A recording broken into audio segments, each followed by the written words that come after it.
Hello and welcome again. आज हमने करना है टेस्ट नंबर 34। टेस्ट नंबर 34 का सेकंड पार्ट जो हम स्टार्ट करेंगे क्वेश्चन नंबर 16 से लेकर ऑनवर्ड 30 तक। ओके जी, स्टार्ट करते हैं।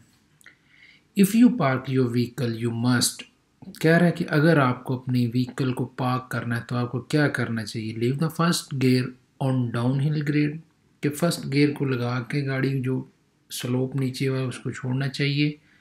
Leave first gear on up hill slope, मतलब कि जो चढ़ाई वाली जगह पहाड़ी नुमा रोड है उस पे आपको पार्किंग करनी है तो अपनी गाड़ी का पहला गियर लगा के उसको करना चाहिए। न्यूट्रल नहीं होना चाहिए वहाँ पे, क्योंकि आपको पता फिर वो रजिस्टर्ड हो जाती है कि वो गाड़ी नीचे नहीं आती है आपके। Leave the first gear on up hill slope. For affective seat belt use, seat belt जो यूज़ करते हैं उसका अफेक्टिव, उसके फ़ायदे के लिए जो सही तौर पे काम करे आपको क्या करना चाहिए। Will not place anything on the seat to prevent the under water effect, कि आपको अपनी सीट के नीचे कोई उसमें चीज़ नहीं रखनी चाहिए। नॉर्मली होता है ये कि स्पेशली गर्मियों में कुछ लोग वो एक चीज़ से रख लेते हैं कुछ, जिससे पसीने की वजह से वो बचना चाह रहे होते हैं, लेकिन होता क्या है कि और कुछ रख लें या कोई चीज़ रख लें तो वो अब जो सीट बेल्ट है वो उसकी इफ़ेक्टिवनेस कम हो जाती है, वो फिर उस हिसाब से वो आपको ग्रिप नहीं कर पाता।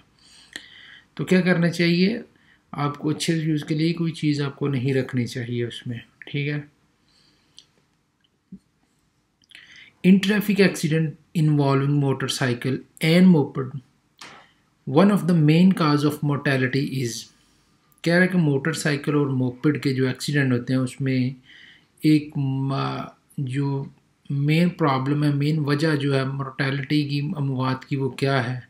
Do not wear the helmet, helmet नहीं पहनते वो लोग जो जिनके मोपेड और मोटरसाइकिल से एक्सीडेंट होते हैं उनकी डेथ हो जाती है। तो वो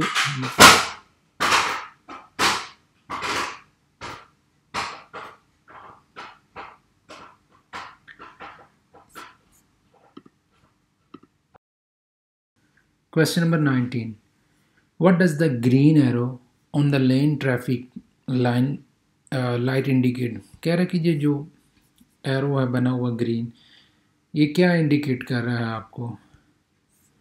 that the line is open but the sign and rule of preference must be obeyed, कह रहा है कि इसका मतलब ये है कि ये लाइन ओपन हो गई है ट्रैफिक के लिए, लेकिन इस पे जो भी साइंस होंगे, जो ट्रैफिक सिग्नल होंगे, वो आपको मानने पड़ेंगे।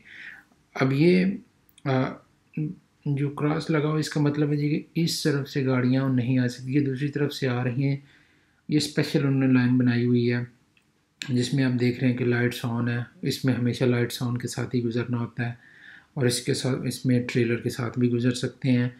और थर्ड इसमें क्वेश्चन ये बनता है कि इसकी स्पीड जो है वो इस रोड की जितनी स्पीड होगी उस हिसाब से होगी, ठीक है।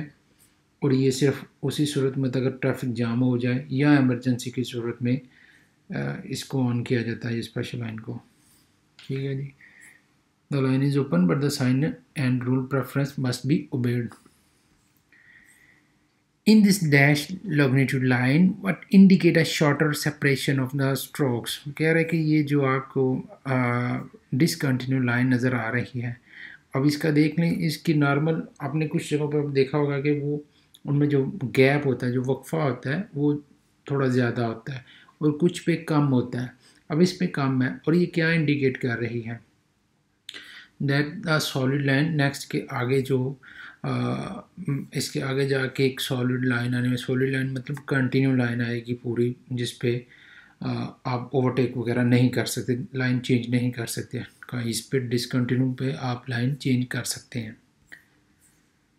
इन a vehicle of more than 5 metre intended for the transport of good, एक जो आपकी गाड़ी है वो 5 मीटर से ज़्यादा है तो उसको आप ट्रांसपोर्ट के लिए यूज़ करते हैं। Load of indivisible length can protrude, एक जो इंडिविजिबल लोड है उस पर आपने कितनी लेंथ तक आप उस पर लाद सकते हैं, उस पर रख सकते हैं। 2 metre from the front and 3 from the back, उस गाड़ी के जिसकी लेंथ 5 मीटर से ज़्यादा हो, उसमें 2 मीटर उसके फ्रंट से और 3 मीटर उसके बैक से जो है वो बाहर निकला हो तो वो चल सकता है। ठीक है। Driving under the influence of drug, can it lead to the loss of driving licence point. कह रहे कि आप नशा करके आप ड्राइव करते हैं ड्रग्स लेके, तो क्या ये आपके पॉइंट्स को लूज़ कर सकती है? तो डेफिनेटली कर सकती है, डिपेंड करता है कि आप वो जो एजेंट है पुलिस वाला कौन है, ये उनके मूड पे डिपेंड करता है, लेकिन चांसेस इसके हैं यस इन एनी केस को वो कर सकते हैं। Can a common cold effect the ability to drive, क्या एक कॉमन कोल्ड इफेक्ट होता है नॉर्मली सर्दियों में जो होता है, तो वो क्या आपको कोई इफेक्ट करता है? जो हम सी बात आपको जब बहुत ज़्यादा सर्दी लग रही होती है तो थोड़ी सी उस बंदे को अगर गर्माइश मिलती है, उसको वार्म होता है थोड़ा सा, तो वो नींद सी आ जाती है उसको। Yes, because it can cause drowsiness, को ड्रॉजीनेस का नींद का सबब बनता है।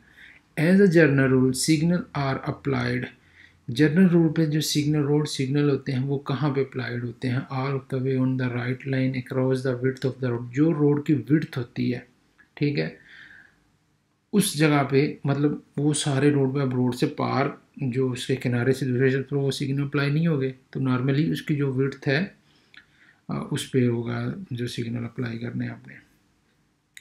Eight intersection without express signalling the general rule of right of way, कह रही है इंटरसेक्शन है, कोई साइन नहीं है, 3 गाड़ियाँ आ रही हैं, पहल किसकी और किसने जाना होगा वहाँ पे, साइन नहीं लगे हुए कुछ भी, तो yield the vehicle approaching from the right, जो राइट साइड से आ रही है उसकी पहल होती है, ठीक है, जब साइन नहीं है लगे हुए इसमें कोई भी।